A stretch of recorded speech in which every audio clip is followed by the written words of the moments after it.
សូមជម្រាបសួរនិងស្វាគមន៍មកកាន់ព័ត៌មានសំណង់និងអចលនទ្រព្យប្រចាំសប្តាហ៍សម្រាប់សប្តាហ៍នេះយើងជ្រើសរើសព្រឹត្តិការណ៍ព័ត៌មានសំខាន់ៗដែលបានកើតឡើងនៅក្នុងវិស័យសំណង់និងអចលនទ្រព្យនៅកម្ពុជាដើម្បីកុំឲ្យខាតពេលយូរសូមអញ្ជើញទស្សនាមាតិកាព័ត៌មានដូចតទៅ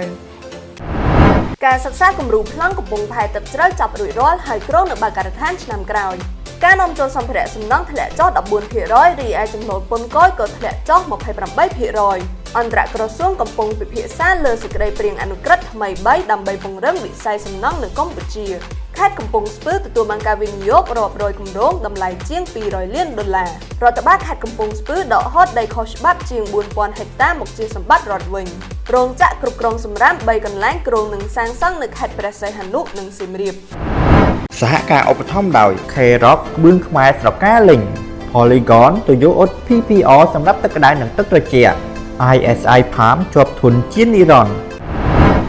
ការសិក្សាគំរូប្លង់កំពង់ផែទឹកជ្រៅចាប់រួចរាល់ហើយគ្រោងនៅបើកការដ្ឋានឆ្នាំក្រោយ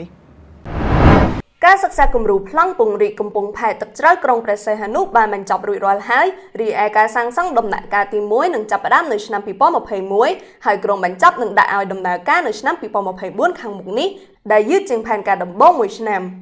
លោកថៃរិទ្ធីអគ្គនាយករងអាជីវកម្មនៃកំពង់ផែស្វយ័តក្រុងព្រះសីហនុបានឲ្យដឹងថាគម្រោងប្លង់លម្អិតនៃគម្រោងនេះត្រូវបានបញ្ចប់ហើយពេលនេះស្ថិតនៅក្នុងដំណាក់កាលជ្រើសរើសក្រុមហ៊ុនសាងសង់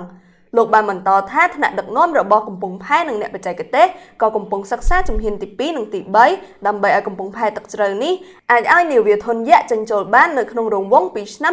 2027ទៅឆ្នាំ2028គូបញ្ជាក់ផងដែរថាគម្រោងដំណាក់កាលទី1នេះកសាងដោយប្រើកម្ចីពីប្រទេសជប៉ុនប្រមាណ$209 លាន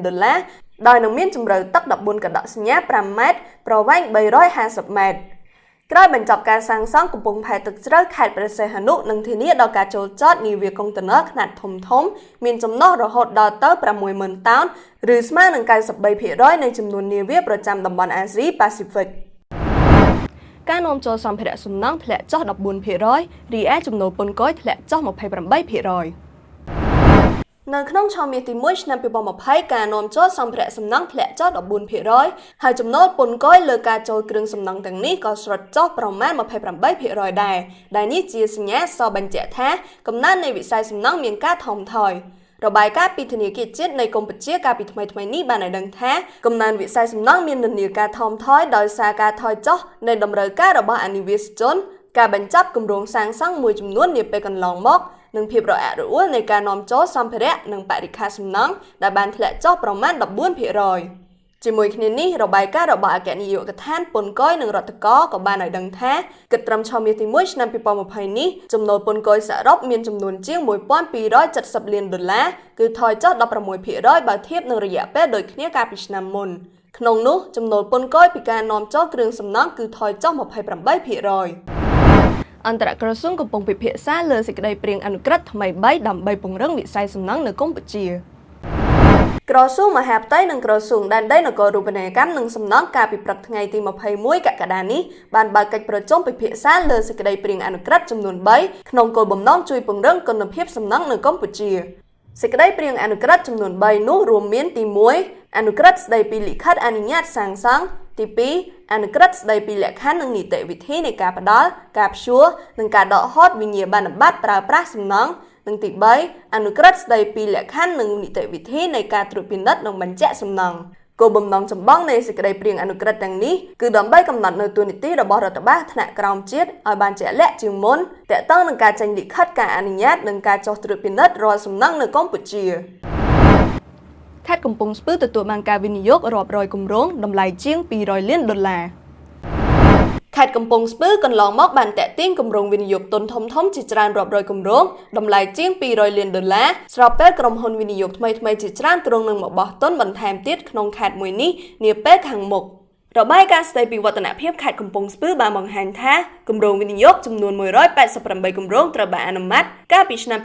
2019ដោយមានផ្ទៃក្រឡាសំណង់សរុបទំហំ70,000 ម៉ែត្រការ៉េគម្រោងវិនិយោគទាំងនេះមានទុនវិនិយោគសរុប$210 លានក្នុងចំណោមក្រុមហ៊ុនទាំងអស់ក្រុមហ៊ុនវិនិយោគអភិវឌ្ឍវិស័យទេសចរណ៍តំបន់ធម្មជាតិមានចំនួន8ក្រុមហ៊ុនដែលមានផ្ទៃដីសរុបជាង70ហិកតា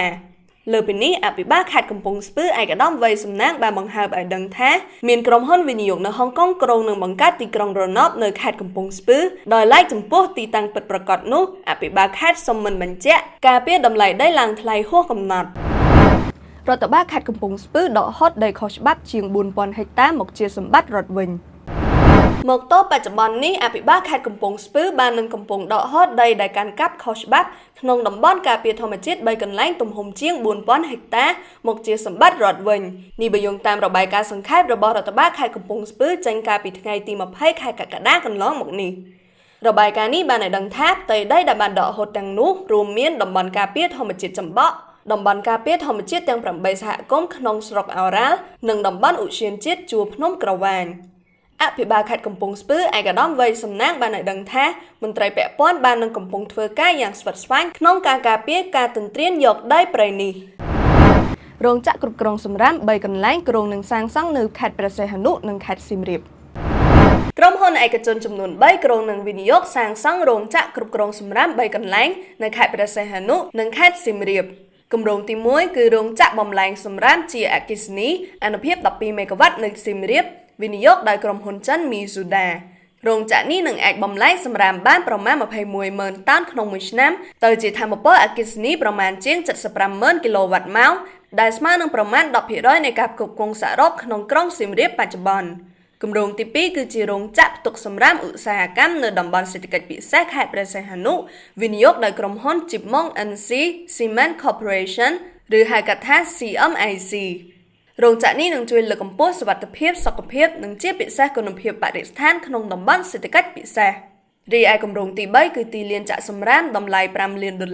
សាងសង់លើផ្ទៃដីជាង17ហិកតានៅខេត្តព្រះសីហនុគម្រោងនេះនឹងសាងសង់ដោយក្រុមហ៊ុនហេងសម្បត្តិអាហារ៉ាន់និហារ៉ាន់ហើយនឹងមានសមត្ថភាពអាចផ្ទុកសំរាមបានជាង 88,000 ម៉ែត្រគីប